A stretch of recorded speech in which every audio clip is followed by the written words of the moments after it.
Quand vous êtes dans une relation de couple, par exemple, on veut toujours montrer, nous en tant que femmes, surtout quand on a un peu l'autonomie ou on a un peu des moyens financiers qui nous permettent de pouvoir parler fort, on oublie un peu notre culture et nos valeurs.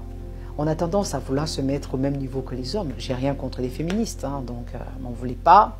Moi, je parle de l'éducation que j'ai reçue. Ma mère me disait, parfois, ton mari a tort. Mais il a vraiment tort sur toute la ligne.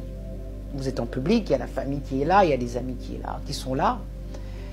Et il dit une chose qui n'a pas de sens. Apprenez à vous taire. Elle dit, tu le laisses faire. Tu ne lui fais pas perdre la face devant les autres.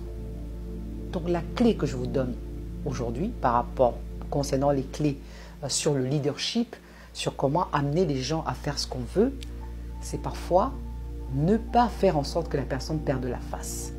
Vous écoutez la personne, si on parle par exemple dans la relation de couple, hein, le leadership c'est partout, c'est au lieu de contredire la personne devant plusieurs autres personnes, vous devez vous rappeler que vous êtes de la même équipe et prendre sur vous en vous disant « j'en parlerai plus tard ». Donc ce qu'elle me disait, ma mère, c'est que parfois, il vaut mieux se taire et après dans l'intimité, amener la personne à réaliser par elle-même que ce qu'elle a dit n'avait pas de sens ou n'était pas vrai. Or, quand vous lui dites devant les autres, t'as tort, voilà, t'as pas raison, c'est pas vrai, la personne se sent un peu frustrée, humiliée et ça peut parfois aller réveiller des blessures de son enfance où elle a souvent eu des reproches, du rejet ou des critiques et la personne va se braquer et ça va créer des tensions dans votre relation. Donc parfois, il faut juste laisser passer, écouter et après prendre le temps et dire écoute chérie, tu sais ce que tu as dit là, est-ce que tu es sûre que c'est ça, vraiment dans la douceur.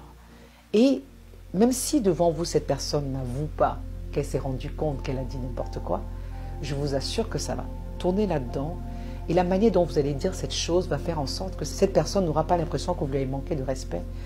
Donc au lieu d'être dans la confrontation, soyez stratégique et trouvez le meilleur moment pour remettre ça sur le tapis et surtout à deux pour amener la personne à comprendre que cette fois-ci c'est passé mais la prochaine fois renseigne-toi bien. Voilà, j'espère que cette clé vous a plu. Je vous retrouve dans la prochaine vidéo pour vous partager une nouvelle clé. Je vous envoie du love.